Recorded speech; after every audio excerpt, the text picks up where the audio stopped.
Pemirsa, bertepatan dengan tahapan pembukaan pariwisata dalam tingkat lokal Bali, Gubernur Bali Wayan Koster bersama Bendesa Agung Majelis Desa Adat Provinsi Bali dan Bendesa Madya Majelis Adat Kabupaten Kota Sebali meluncurkan prarem COVID-19 di Gedung Gajah Jaya Sabah Denpasar.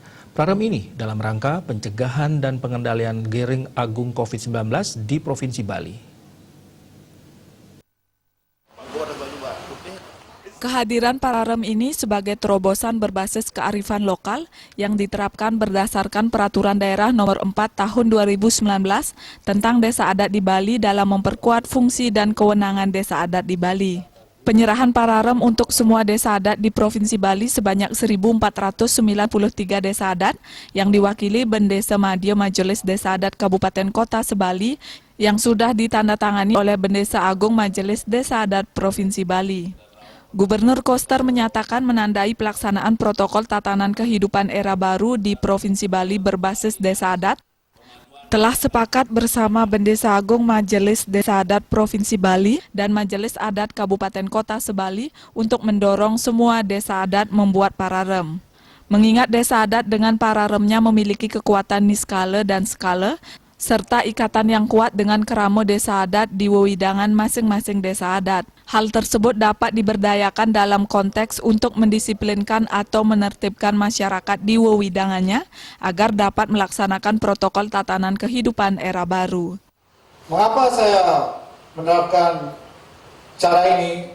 Karena saya meyakini bahwa desa adat dengan praremnya memiliki kekuatan, niskala dan skala, ikatan yang kuat dengan kerama desa adat yang ada di wewidangannya, yang bisa diberdayakan dalam konteks kita untuk mendisiplinkan masyarakat, menertibkan masyarakat di wewidangannya, agar betul-betul bisa melaksanakan protokol tatanan kehidupan era baru di Provinsi Bali ini yang mulai kita laksanakan hari ini agar berjalan dengan lancar, baik, dan sukses.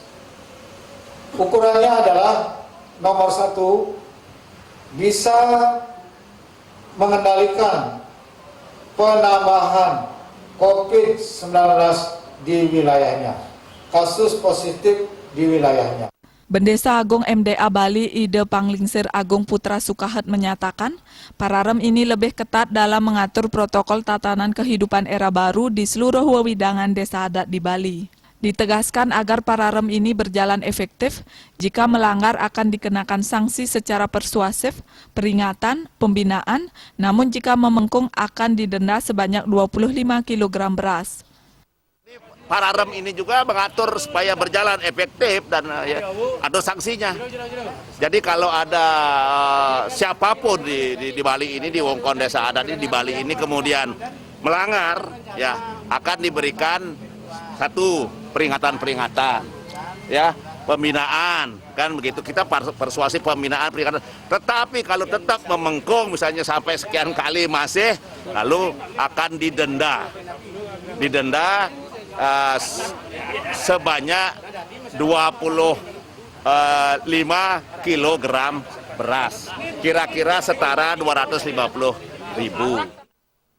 Guna mendorong dan memotivasi serta meningkatkan semangat Satgas Gotong Royong di desa adat, Gubernur Koster memberikan dana tambahan untuk desa adat pada perubahan APBD 2020 sebesar 50 juta rupiah untuk operasional Satgas Gotong Royong.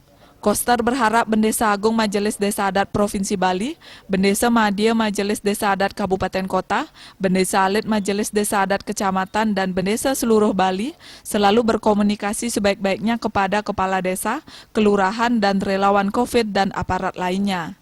Indrawan, Bali TV.